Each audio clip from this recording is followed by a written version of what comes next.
Il me semble que s'il y avait plus de transparence, plus de vérité dans la gestion publique, car au fond, pendant ces 10 années, l'inconsistance de la gouvernance européenne n'est que le reflet de nos propres dysfonctionnements de gouvernance et de nos manquements.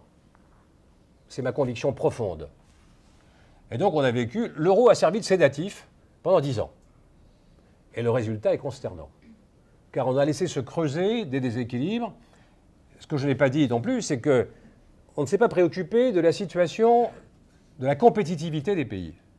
Et on se retrouve aujourd'hui avec une zone euro qui est commercialement plutôt suréquilibrée, plus d'exportation que d'importation. Mais à l'intérieur de la zone euro, ceux qui sont compétitifs le sont de plus en plus. L'Allemagne, avec l'euro, obtient un excédent commercial de 160 milliards. La France bat son record en 2011 avec 70 milliards de déficit.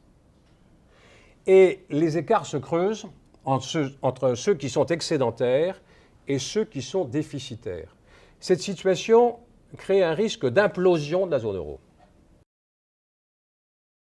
Il y a un vrai sujet au Royaume-Uni. Il y a un vrai sujet au Royaume-Uni. Le marché intérieur, qui devrait contribuer à la compétitivité en définissant des règles qui favorisent la concurrence, formidable.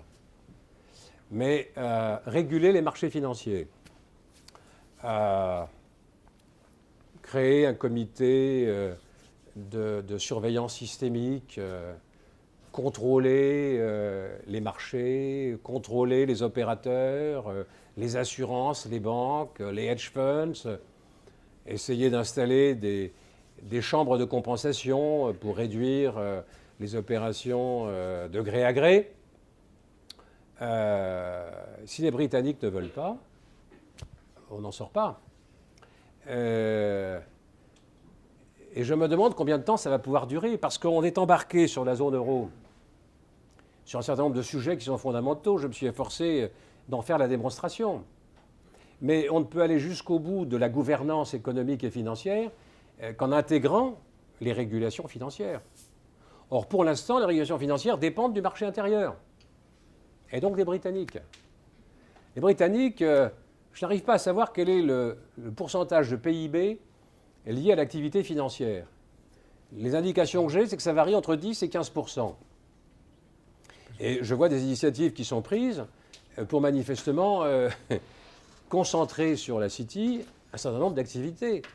Quand la France se lance dans l'idée d'une taxe, genre taxe Tobin, qui d'ailleurs n'avait pas été faite tout à fait pour ça, c'est peut-être une bonne idée politiquement, ça sonne bien dans les oreilles d'une majorité de nos concitoyens.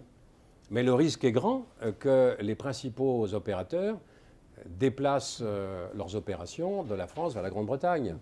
Donc, nous sommes là sur une vraie ambiguïté et je ne sais pas dans quelles conditions on va pouvoir dénouer cette affaire.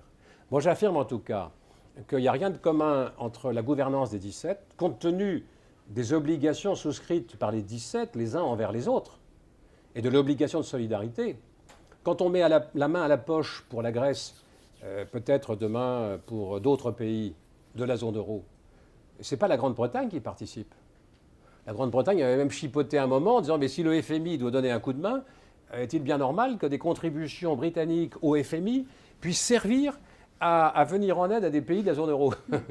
Bon, ça peut aller jusque-là à un moment donné. Et donc, il va falloir qu'une épreuve politique soit engagée à un moment ou à un autre.